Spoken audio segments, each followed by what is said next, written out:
আসসালামু আলাইকুম। প্রিয় দর্শক, আজকে গোসল সম্পর্কে ইসলামের বিভিন্ন বিষয়ে আলোচনা করা হবে। সমস্ত দেহ ধৌত করাকে গোসল বলা হয়। সচরাচর গোসল করা স্বাস্থ্যের জন্য উপকারী। ধুলাবালি ময়লা থেকে পরিষ্কার পরিচ্ছন্ন থাকার জন্য গোসল একান্ত প্রয়োজন। গোসলের প্রকার হচ্ছে 5 প্রকার। এক, ফরজ গোসল। স্বামী স্ত্রী মিলন হলে, যৌন উত্তেজনার সাথে মনি বের হলে কিংবা স্ত্রীলোকের হায়াস নেফাসের রক্তচাপ বন্ধ হলে গোসল ফরজ হয়। 2, ওয়াজিব গোসল। মুর্দার গোসল দেওয়া নাকভাগ অবস্থায় কাফের ইসলাম গ্রহণ করতে চাইলে ওয়াজিব গোসল করতে হয়। সুন্নত গোসল। শুক্রবার, 2 ঈদের দিন, হজে আরাফাতের দিন এবং কোনো কাফের মুসলমান হতে চাইলে সুন্নত গোসল করতে হয়। মুস্তাহাব গোসল। সবে বরাত ও সবে কদরে ইবাদতের উদ্দেশ্যে গোসল করা। মুবাহ গোসল। স্বাস্থ্য লাভ কিংবা ধুলাবালি থেকে পরিষ্কার হওয়ার জন্য গোসল। গোসলের নিয়ত। অপবিত্রতা দূর করার জন্য আমি গোসল করছি, মনে মনে এরূপ বললেই নিয়ত হবে। আরবিতে এভাবে নিয়ত করা যায়, নাওয়াইতুল গুসলা মিরাফিল জানাবাতি। অর্থ, অপবিত্রতা দূর করার জন্যই আমি গোসল করছি। গোসলের নিয়ম। গোসলের পূর্বে লজ্জাস্থান এবং যে সকল স্থানে নাপাকি লাগার আশঙ্কা থাকে সেই সকল স্থান উত্তম রূপে ধৌত করে নিতে হবে। গোসলের জন্য এমন জায়গা বেছে নিবে যেখানে দাঁড়িয়ে গোসল করলে সঙ্গে সঙ্গে পানি সরে যায় এবং পা পানিতে ডুবে না। গোসলের স্থান একটু উঁচু হয় উত্তম। তারপর যথানামে উজু করবে।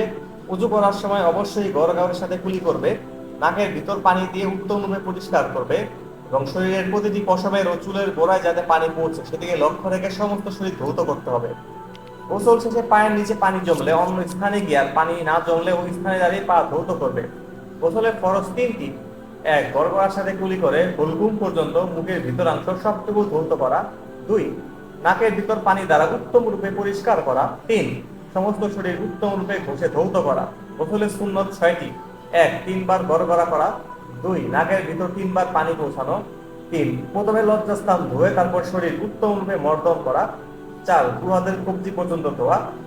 5, সর্বাগ্রে নাপাকি ধৌত করা। এবং 6, লজ্জাস্থান ধোয়ার পর সমগ্র শরীর পরিষ্কার পরিচ্ছন্ন করা। উজু গোসলের জরুরি মাসায়েল। দেহে আংটি বা অলংকারাদি থাকলে গোসলের সময় তা নেড়ে চেড়ে দিতে হবে যেন তার নিচের অংশে পানি পৌঁছে, কেননা আংটি অলংকারাদের নিচে পর্যন্ত পানি না পৌঁছালে গোসল হবে না। আর গোসল ফরজ হয়ে থাকলে সর্বত্র পানি না পৌঁছার কারণে সে পবিত্র বলে গণ্য হবে না। ফরজ গোসলের সময় লজ্জাস্থান পানি দ্বারা উত্তম রূপে ধৌত করবে, নতুবা পবিত্র হবে না। পুরুষের খতনা করানো না হয়ে থাকলে ফরজ গোসলের সময় পুরুষাঙ্গের অগ্রভাগের ভিতরের অংশ পানি দিয়ে উত্তম রূপে ধুয়ে নিবে, নতুবা পবিত্র হতে পারবে না। শয়তানের প্ররোচনায় যৌন উত্তেজনা বশত নারী তার লজ্জাস্থানে কিছু প্রবেশ করালে বীর্যপাত হোক বা না হোক গোসল ফরজ হবে।